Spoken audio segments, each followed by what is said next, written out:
Welcome to Fat Over 40. My name's Miles, and in this episode I wanted to give you an update as to how I've managed to stay on track whilst being away from home. Now, if you're new to the channel, please subscribe. There's a new film every single Friday, and if you like what you hear, please give us a thumbs up. But more importantly, comment down below. Let me know how you stay on track. Now, you can see from behind me that I'm outside the very famous Millennium Dome. Now it's called the O2 Arena. I'm in the Docklands in London, and I've been on a work do for the last 3 days. It's a big trade show here for the gambling industry. And I just thought it would be interesting for me to share how I've managed to stay on track with my eating. Now, I have been struggling for the last few months really to sort of shift more body fat. My PT, bless her, she has persisted with me, and really, you know, ultimately I've just got to knuckle down. But being prepared and making some wise choices has really helped. So this week I asked the hotel to empty my minibar full of all the sort of goodies that I tend to succumb to, I suppose, especially late at night when you're sort of munching your way through a Toblerone bar, or helping yourself to sort of a full-fat Coca-Cola or lemonade just because your sugar levels drop a little bit. So yeah, I asked them to clear out the minibar from my room. And into that little fridge I put a big tub of Greek yogurt.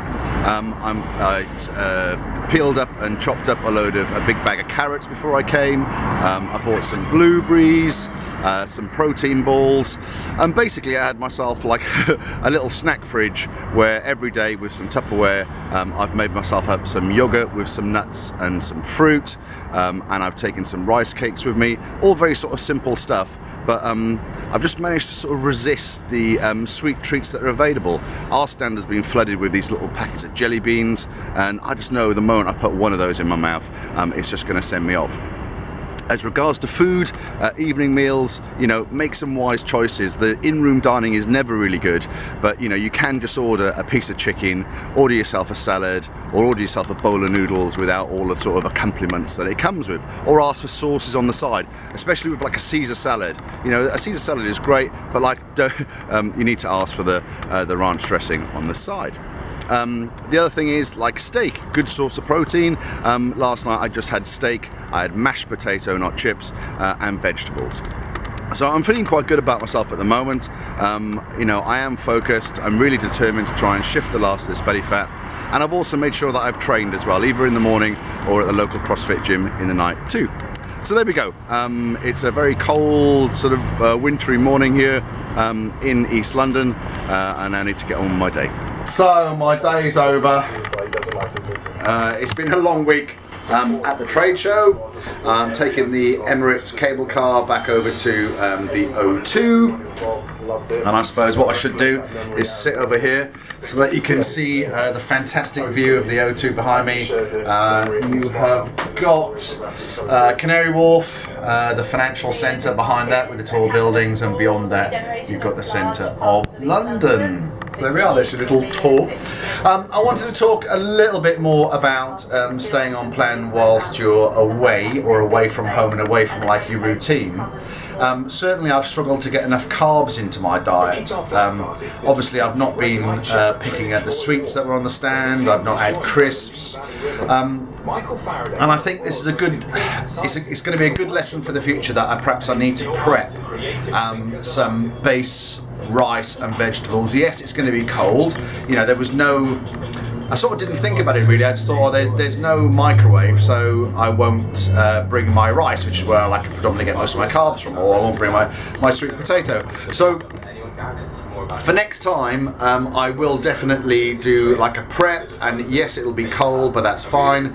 In terms of meats, obviously you don't want meat sitting outside of the fridge, so I think it's okay to like buy your meat on the day from the supermarket, but when it comes to my rice and my veg, where I get predominantly my carbs from, I am going to have to do some food prep and eat cold carbs for my sins. apart from that, I've kept on track pretty well. You know, I've had my sort of yogurt and berry snacks, been able to have porridge for breakfast from the hotel. So, you know, look, all in all, I haven't come away feeling like the 3 days away from home has wrecked my diet. I've trained, I've been on my feet all day, so yeah, it's been good. And look, I mean, I'm on my way home, and check out this view. It's pretty awesome. It is pretty awesome. What a way to travel, eh? So if you're ever in London, I would recommend coming to see the cable car across the Thames. It is definitely a spectacle to behold. So there we go. It's been a long week for me. I shall leave it there. If you haven't seen my previous videos, well, where have you been? You must be new. Click here for the last one, and click here for my Dextra body scan one. And if you haven't subscribed already, what are you waiting for? And if you make one change this week, make sure you plan properly, not like me, so you don't get fat. And that's where the idea came from. Don't die fat, even. What a knob. I'm tired. Because so much of London that we love is preserved, and we like it to stay preserved. Canary Wharf is the fastest growing and largest new business district in Europe. When it is completely built out, there'll be about 25 million square feet of space. And in terms of the working population, there'll be about 200,000 people. Crossrail, when it's fully operational, will bring a whole new working population to Canary Wharf. Lots and lots of exciting developments have happened in the east side of London, and all linked by the Docklands Light Railway, by the Jubilee Line, by Crossrail, by all the other transport infrastructure that links into those. The Docklands Light Railway trip through Canary Wharf has been listed as one of the 10 great railway journeys of the world. It is one of the great regeneration projects of the last century. The River Thames has been the lifeblood of London since Roman times, and trading ships have plied its waters for centuries. As the size of ships increased, they needed powerful tugboats to guide them. Despite the demise of the old docks, the tugs and their skippers are still the workhorses of the river. I'm probably the oldest tug skipper on the River Thames at the moment, but we still go out and do a day's work. Oh, changes are unbelievable. In fact, you could walk one end of the dock to the other end of the dock on barges. We could tell where we were by the smells on the River Thames them days. You knew it was a soap factory, you knew you was at Edledge. Then you come to Purfleet Reach and you could smell all the oils.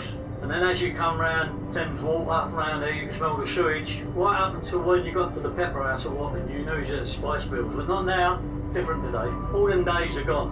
That's when men were made of iron and boats were made of wood. Traditional tugs have now been joined by a fleet of fast catamarans. Thames clippers carry thousands of passengers every day.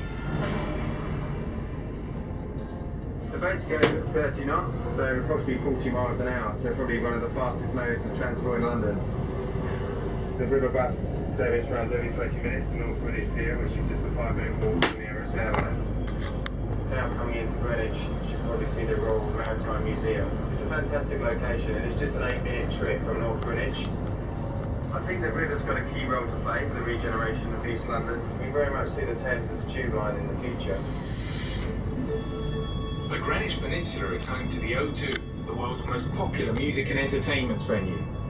The area is soon to undergo major redevelopment, creating a vibrant new district covering almost 200 acres. It's one of the largest regeneration projects in Europe.